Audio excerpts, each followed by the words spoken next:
Welcome to lecture 6. In this lecture we will discuss few fundamental concepts which is required as a foundation of urban governance. In last week, that is in the first few 5 lectures, we discussed basic terminologies, urbanization and urban governance and constitutional and legislative provisions. In this week we are going to discuss few essential concepts which is basically foundation. For example, the understanding the people and the community, understanding land as a basic resource, understanding the environment as a basic resource. All these concepts we will discuss one by one in little more details. So, last week was a introductory in nature the discussion. This from today onwards we will enter into the discussion which will be more descriptive, and we will try to show as much as possible some cases, some examples, so that you get the exact idea that how with the practice, so that you can apply whenever you are in practice. So, today we will discuss the element of people and community, which is very important as a foundation of the governance. So, under that we will discuss the methods, how a governance, how the people and the community can be understood properly, analyzed properly. So, basics of the demography, understanding of the economic and the social profile, and we will also discuss that how to identify the excluded and the poor people in the local bodies and what to do. We will also discuss some amount of participation and response strategy which is required, and through some example we will also discuss the concepts. So, let us start with the people, the foundation of governance. Now, from the earlier discussions we have told you that urban local government is formed through election, and when we say election, it is the election elected by the common people, that is citizens. So, without the common people the urban local government does not have any existence. So, whenever there is a minimum population, for some cases it is 20,000, for some cases it is 30,000. So, they become eligible to form a urban local government. So, people is the foundation or the bottom level of the government. So, they are making the government, they are representing the government. So, and you have seen that any government, it can be local level, state level or central level, whenever there are some problems or issues at the local level or any level, the government can change, government can face multiple issues. So, it is very important to understand your own people, your own communities and groups, so that you can plan for them, so that you can make strategy from them, and you can develop their areas and develop their basic services and improve their life. So, we are telling that is why the people as the foundation of the urban local governance. So, to have a broad idea about the people, we have to know that what are the basic dimensions of the demography which we need to know. For example, the first element what we consider to understand the people is the population structure.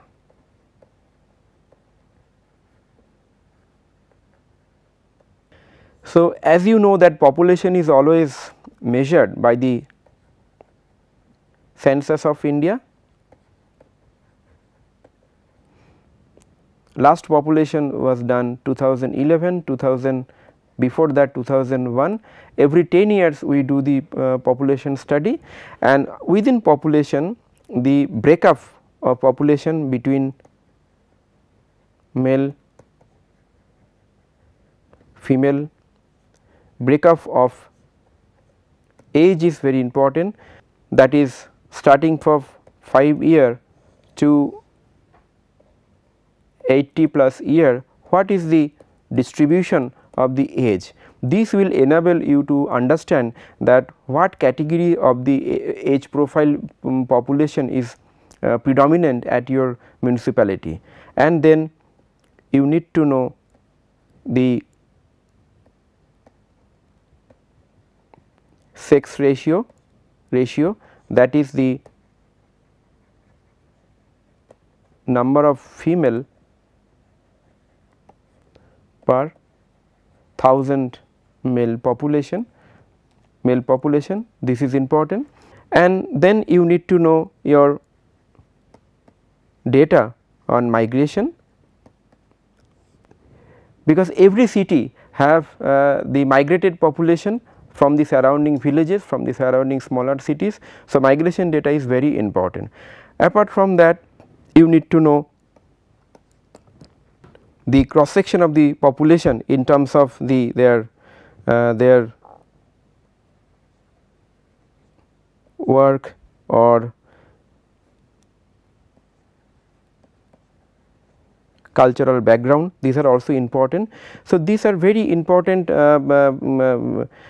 important dimensions which will guide you to understand at least the basic information about your population. Apart from the demography, you need to know the economic and social profile. When you say economic profile, you need to know the economic base. Economic base means the percentage wise distribution of primary, secondary and tertiary.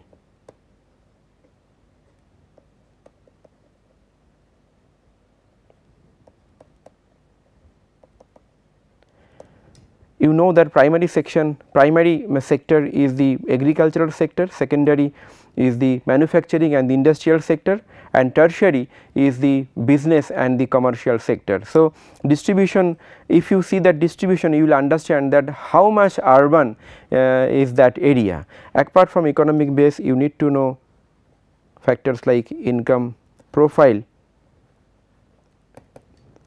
that is the average income profile of the families. In terms of income groups also you need to know income groups. When you say income group, there are usually various kinds of group. We divide the income groups in terms of high, middle, low and also economically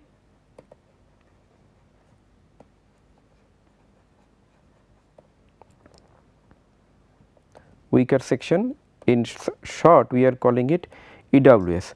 So, higher income group in short HIG, middle income group in short MIG and low income group in short LIG and EWS. So, you can see a percentage wise breakup, so that you can understand what is the cross section of your population in terms of the income. So, economic base will give you the data about the employment. With this, another information is very important, that is the work participation rate or dependency ratio.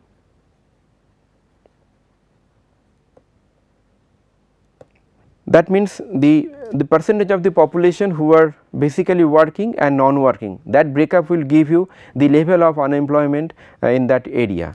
And with this the income profile, income group, and also for the social profile and cultural profile you need to know the literacy level, then SC/ST percentage, then language and religion. Even though as a secular country the religion do not make a very important, very large impact in the overall development, but various religious group might have separate kind of requirement in terms of the development. So, it is very important to see religion, language, literacy level, SC/ST proportion, etc. And not only that, you need to know the cultural dimensions, for example festival, food, ritual, all these element, so that you can have some idea about the population of your municipality and what is their expectation and aspirations. So, demography, economic and social profile, these are very essential profile, essential elements which you need to know. So, at the individual level,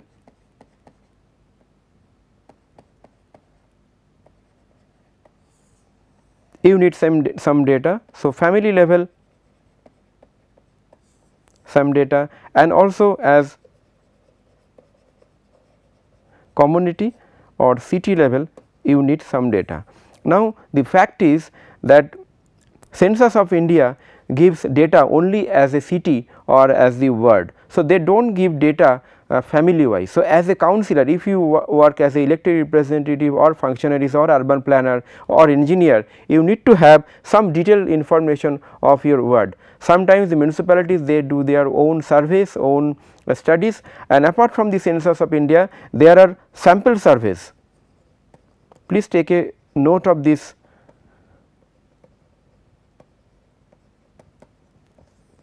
By Government of India, there are organizations like National Sample Survey Organization. So, they time to time publish some of the information which is not covered in the Census of India. So, these two, and apart from that, government time to time also conduct some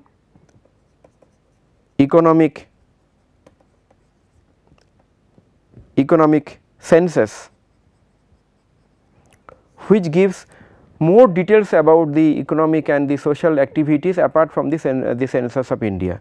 So, this is essential dimension we need to study and you need to understand. So, let us take an example how the cities they represent the cities basic dimension, basic data about the population and their cultural profile. Let me tell you just 1 minute about the excluded and poor group. Knowing overall profile of the population in terms of demography and social and cultural matters is one aspect you must do, but at the end of the day as a public organization your focus of the development is poor and the excluded group. So, we have mentioned poor and excluded group. So, poor means the lower income group or economically weaker section, and excluded are also poor, but who are usually outside from the developmental scheme. So, please give attention to this kind of people so that you can identify who are the excluded group, who are the poor group, who are not interested to come to the urban local body or the ward committee level to express their need, but maybe they have some expectation. So, you need to identify them, you have to reach to them to identify or know their expectation, then only you can plan for some facilities and services. So, having said that, let us share an example of the city profile. It is taken from the Smart City Profile Bhubaneswar from the government website. Now, you can see that how they represent the demographic profile. So, here they are representing the municipal corporation population, the state population and Indian population, so that they can have some comparison. So, here is the total population of the urban agglomeration, share of urban population in district, that is also you can see if you are interested. Growth rate, yes, growth rate is very important, like from 2001 to 2011 and 2011 to further, what is the percentage growth of the population which the particular city is facing. The area, now area and population, this will enable you to have some idea of density.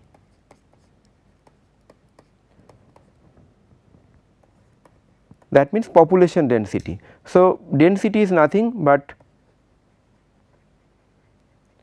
population divided by area. So, if the area is square kilometer, you can see the area as a square kilometer. So, it will be expressed in people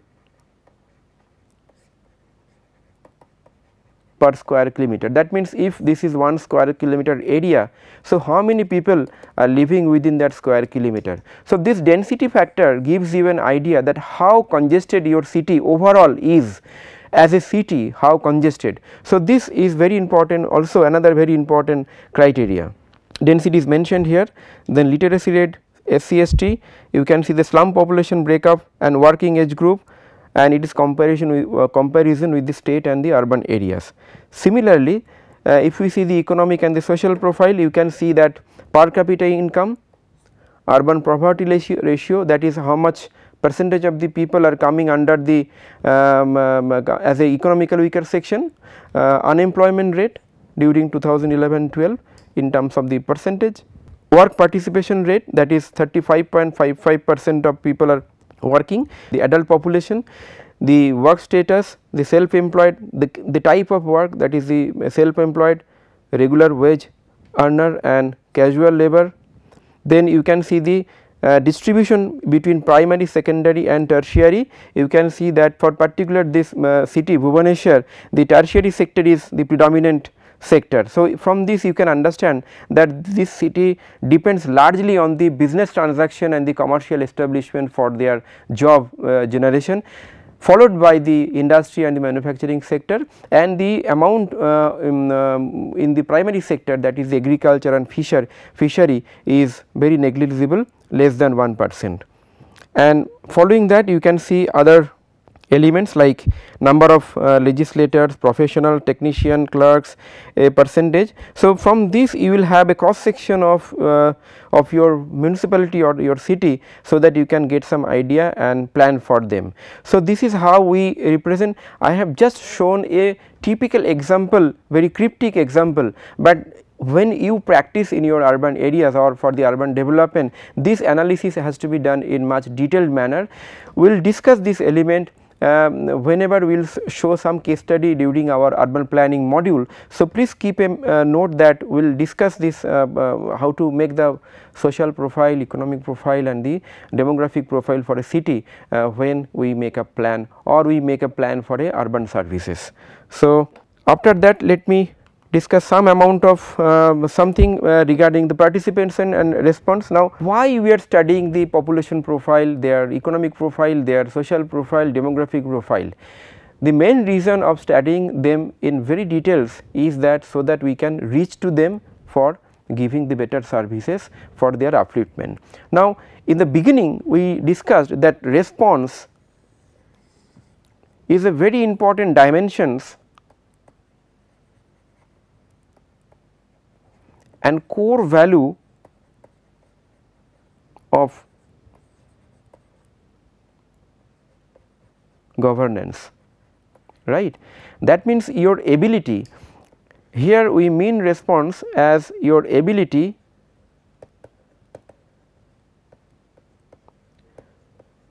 to respond to local problems,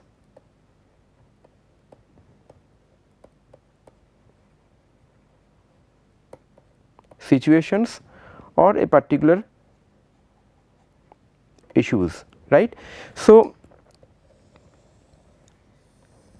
unless you know the cross section of your population, you cannot respond. And apart from this problem, situation and issues, we need to plan for urban local bodies for their future, and for this plan we need their participation. Why? Because unless we plan appropriately and adequately, which is proportional and compliant with their requirement and demand, the plan will not be successful. We have seen in history that we have done lot of projects for the poor people and poor people have rejected those projects. We have done housing for the poor people and poor people have rejected those housing, because the housing is not designed as per their requirement and their aspirations. For that reason we need their participation, their involvement, their access in our plan making mechanism. So, that participation is very important, not only the plan, also day to day service delivery. You know that a common citizens depend for their day to day service delivery, for example, water supply, sanitation, solid waste management, for every service they depend on urban local bodies. So, for service delivery and for plan making we need their participation, so that we can understand in better way their requirement and satisfy that, and if we can do that, the wastage will be less, effectiveness and the outcome will be more, the image of the government will be better, and you will definitely get a sustainable urban development. So, with this I would like to share a theoretical model of participation, that how the urban local bodies and cities can make people involvement and what are the levels of the involvement. So, this model is given by one scholar called Einstein.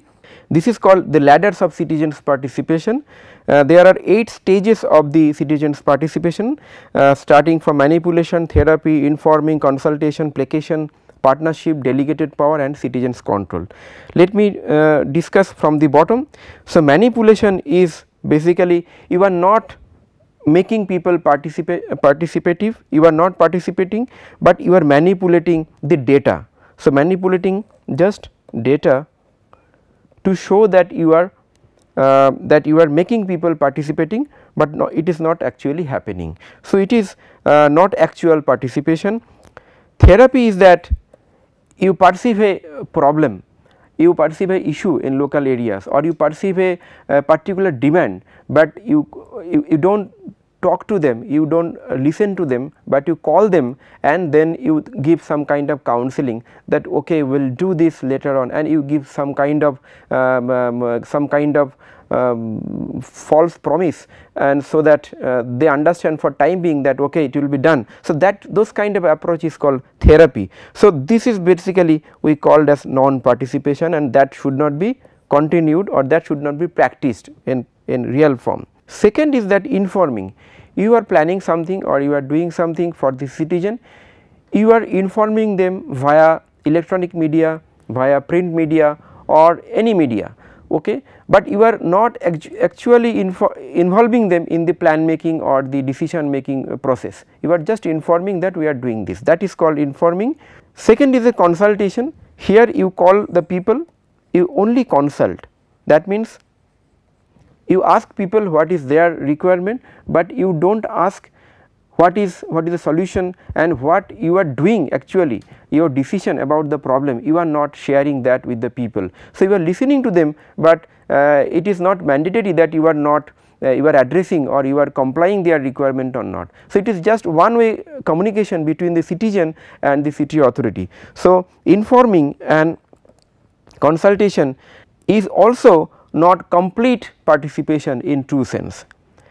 Number 5 in this ladder, in this situation is the series is the placation. Placation is something that for example, there is a huge demand of a road or a school in a ward or in a borough or in a particular area. So, placation is you call people, you listen to them, and for all the requirements and the demand you construct or do or implement only some part of the project as a token. So, you do not do the every part of the project, just to show that you have listened to them, you are doing maybe 5%, 10% of a token of a small part of the project, that is called placation.